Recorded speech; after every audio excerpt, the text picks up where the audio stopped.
Assalamualaikum warahmatullahi wabarakatuh. Perkenalkan, kami dari kelompok 5 yang beranggotaan saya sendiri, Trima Fatafoni, kemudian ada Hebri Masandi, Fajar Karninda, Ririn Saputro, Aldi Sentosa, dan juga Muhammad Komarudin. Di presentasi kali ini kami akan membahas mengenai subtema dari sebuah mata pelajaran fisika, yaitu yang pertama, what is a mechanic? Apa itu mekanik? Dan yang kedua yaitu fundamental konsep dan prinsip, atau konsep dasar dan prinsip. Yang ketiga, system of unit atau sistem dari kesatuan.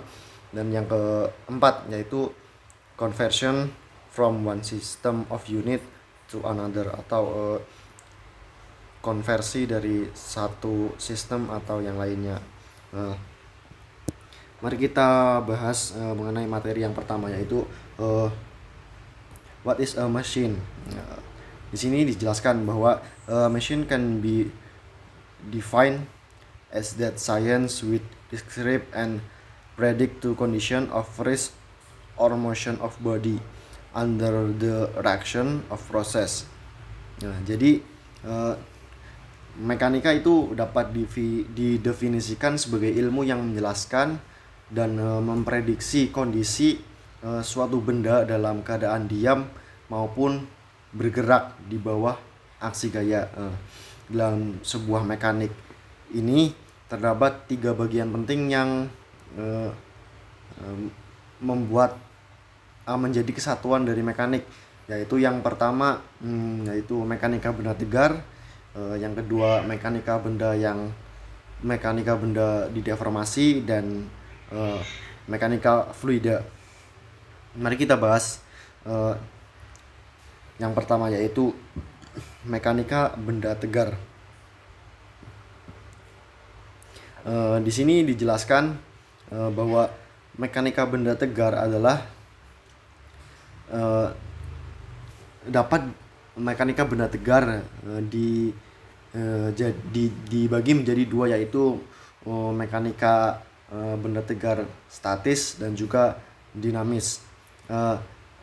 Yang mekanika benda tegar statis yaitu suatu kejadian yang melibatkan benda itu seolah-olah diam. Dan yang kedua yaitu mekanika benda tegar dinamis, yaitu suatu kejadian di mana benda itu dianggap diam namun sebenarnya tidak benar-benar diam. Nanti kita akan beri penjelasan di akhir pembahasan. Yang kedua yaitu benda deformasi atau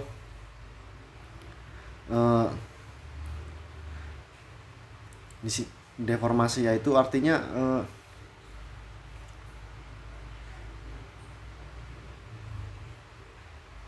bagaimanapun suatu benda yang diam namun seakan-akan benda tersebut tidak benar-benar diam. Ada sebuah gaya yang bekerja di dalamnya namun sangat kecil, hingga biasanya sebagian orang tidak memperdulikannya, atau gaya yang bekerja pada benda tersebut itu tidak mempengaruhi kondisi keseimbangan atau gerak struktur. Yang ketiga yaitu tentang mekanik fluida. Mekanik fluida ini dibagi menjadi 3, ya, yaitu mekanik fluida dengan zat cair dan juga zat udara. Fluida tersebut artinya yaitu sebuah zat yang mengalir, ya teman-teman. Kita lanjut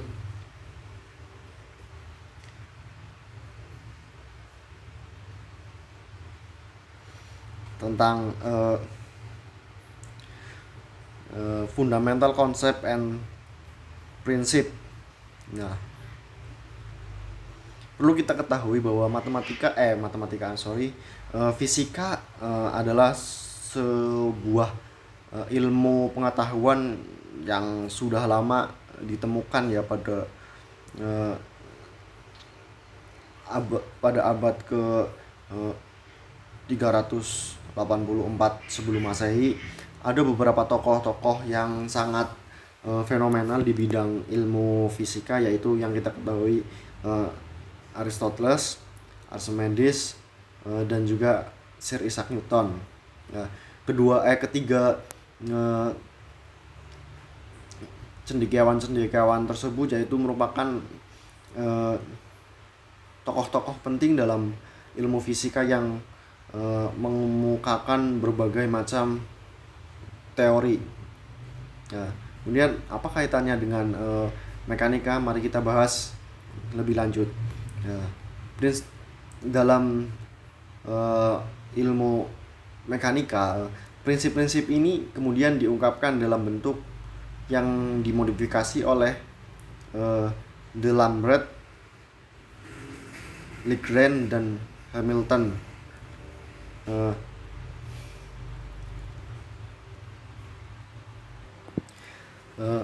Konsep dasar yang digunakan dalam ilmu mekanika yaitu ada ruang atau space, waktu atau time, dan massa itu sendiri, massa dan juga gaya force. Keempat,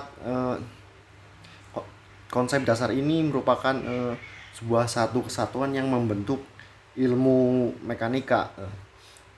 Konsep-konsep ini tidak dapat benar-benar terdefinisikan, makanya harus diterima berdasarkan intuisi dan pengalaman kita dan digunakan sebagai kerangka acuan untuk studi tentang ilmu mekanika tersebut.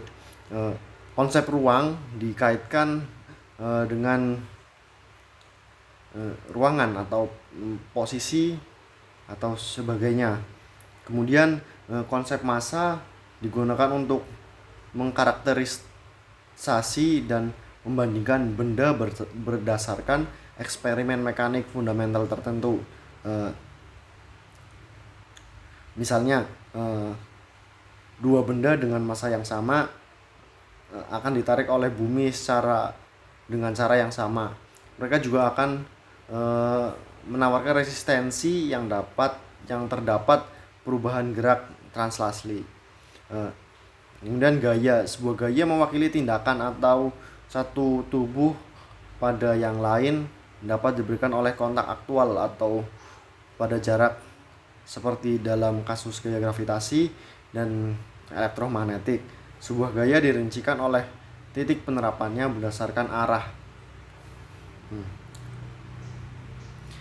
Dalam mekanika Newton, ruang, waktu, dan massa adalah konsep mutlak, tidak bergantung satu sama lain, atau dalam artian ini tidak benar-benar dapat dikatakan benar dalam mekanik relativistik, di mana waktu suatu peristiwa tergantung pada posisinya, dan di mana massa benda bervariasi dengan kecepatannya. Nah, di sisi lain, konsep gaya tidak independen atau tidak berdiri sendiri dari tiga lainnya.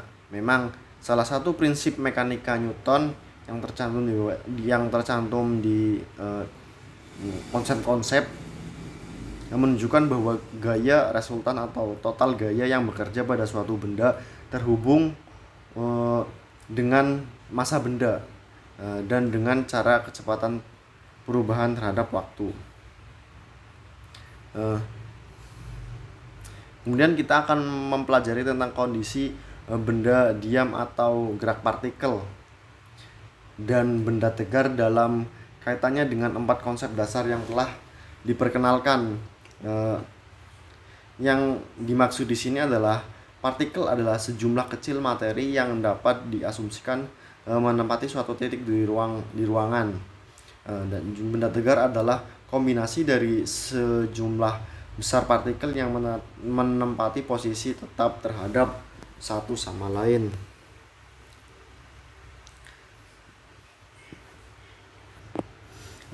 Kemudian dalam fundamental prinsip, eh, kita berpatokan pada beberapa hukum. Yang pertama yaitu hukum jajar genjang, eh, yang didefinisikan untuk eh, penambahan gaya, atau dengan kata lain, eh, hukum ini menyatakan bahwa dua buah gaya yang bekerja pada sebuah partikel dapat digantikan oleh satu gaya yang disebut dengan resultan gaya. Eh, Hal ini diperoleh dengan menggambar diagonal jajar genjang yang memiliki sisi sama dengan gaya yang diberikan. Prinsip ini mengatakan bahwa kondisi kesetimbangan atau gerak benda tegar akan tetap tidak berubah jika gaya yang bekerja pada titik tertentu dari benda tegar digantikan oleh gaya yang besarnya sama dan arahnya sama, tetapi kerja pada titik yang berbeda asalkan bahwa dua gaya memiliki garis aksi yang sama. Kemudian ada tiga hukum Newton yang sangat familiar, yang dari sejak kita SMP mungkin sudah mengenalnya, yaitu yang pertama, hukum pertama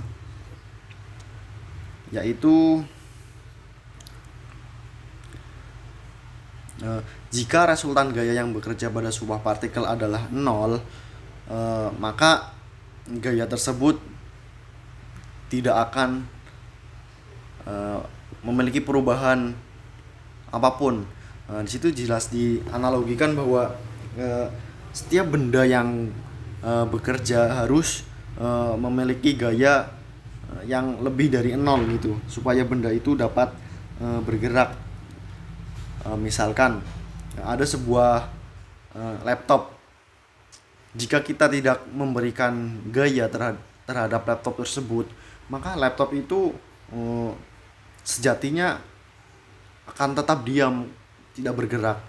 Namun di sisi lain ada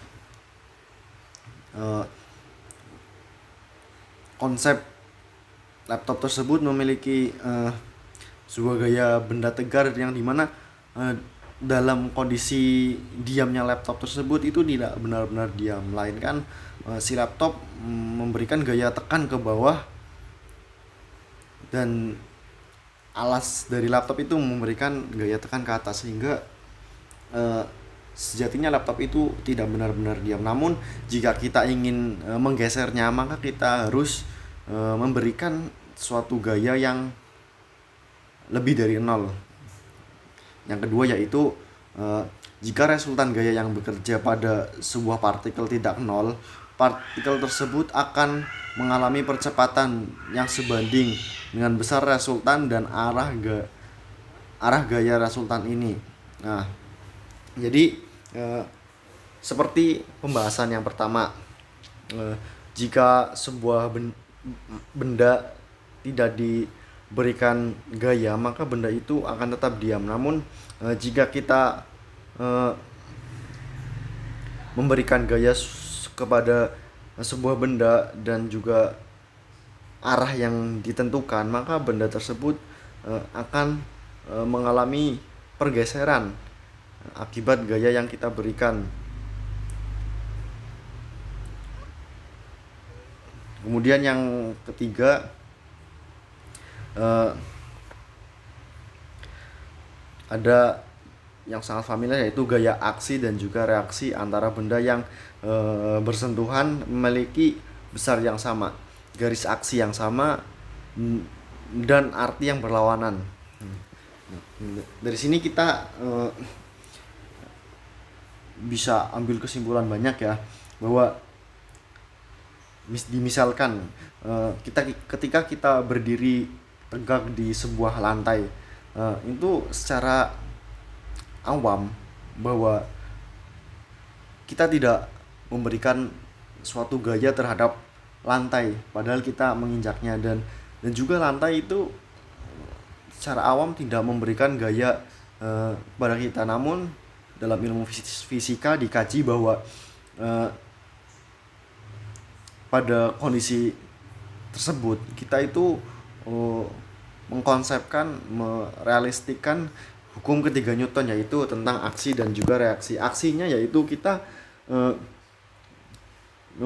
memberikan gaya terhadap lantai yang kita injak sebesar berat badan kita.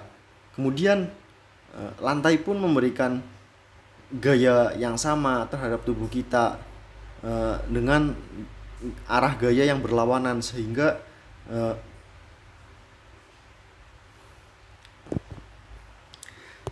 kita tidak dapat merasakannya. Kemudian di sini ada beberapa rumus yang membuktikan bahwa konsep-konsep dari ilmuwan-ilmuwan tadi itu benar. Di sini teman-teman bisa lihat.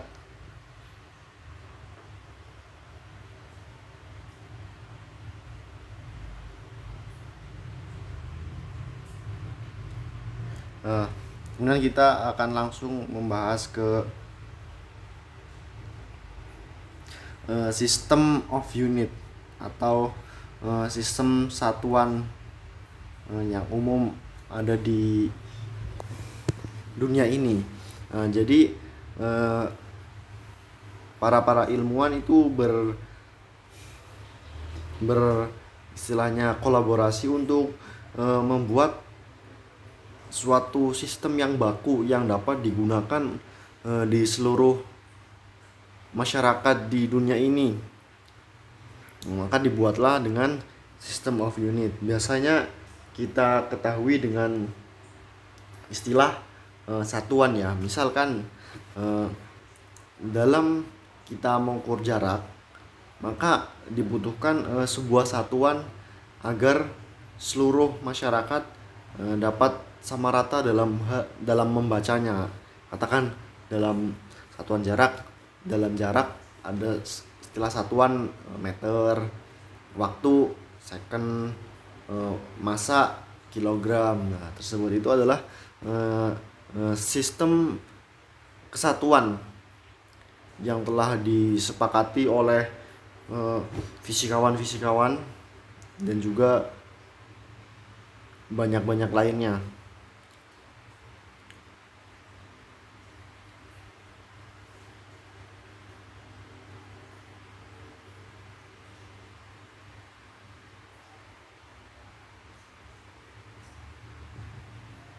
Dalam satuan tersebut itu satuan yang baku pokok, namun pada penerapannya kita tidak selalu menggunakan patokan dari satuan tersebut. Ada cara yang lebih, bukan cara tapi metode yang lebih simple dalam prakteknya. Misal dalam satuan jarak, ketika kita akan menempuh istilahnya perjalanan dari Indonesia ke Saudi, maka jika kita menghitung berdasarkan meter, maka itu sangat jauh. Maka ada dalam sebuah sistem satuan ada yang namanya kilometer, hektometer, diameter, meter, sentimeter, milimeter, dan lain-lain. Itu digunakan untuk mempermudah kita dalam menghitung sesuatu. Misalkan dalam jarak yang sangat jauh, maka kita sederhanakan 1000 meter itu sama dengan 1 kilometer. Jadi untuk mempermudah, misalkan dalam jarak yang sangat dekat, jikalau kita masih menggunakan satuan bakunya meter, maka itu akan sangat merepotkan untuk para peneliti dalam untuk menentukan misalnya jarak antar atom. Jikalau masih menggunakan satuan meter, maka itu sangat tidak efisien. Maka ada di satuan milimeter atau mikron dan lain-lain, itu untuk mempermudah. Bukan hanya di 1 meter saja, di massa pun sama, ada kilogram, eh, gram, dan juga lain-lain ya.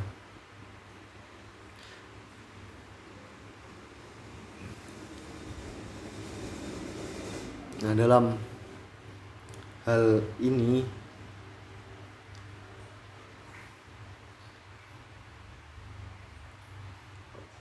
kita akan lanjut ke pembahasan yang terakhir, yaitu conversion from one system of unit to another. Dalam sebuah sistem, satuan itu dapat dikalikan dengan satuan lain, namun akan menjadi istilahnya di sini turunan, satuan turunan. Contohnya, jika massa dikali dengan kecepatan, maka para ilmuwan memberitahu kita bahwa satuan dari sebuah perkalian,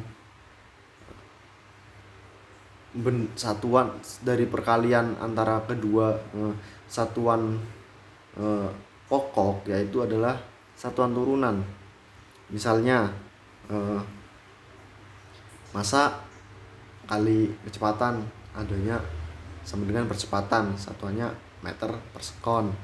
Kemudian ada di sini dijelaskan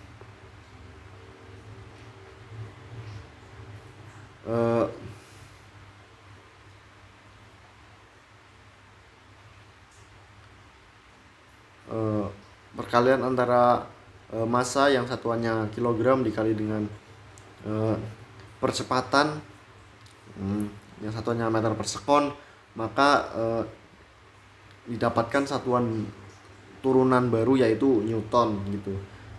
Nah, jadi satuan pokok apabila dikalikan dengan satuan lain, maka akan mendapatkan satuan turunan yang baru. Namun hal ini tidak bisa semena-mena. Misal kita kalikan misal massa dikali percepatan cahaya, nanti satuannya apa itu bagi saya sendiri itu masih belum bisa gitu,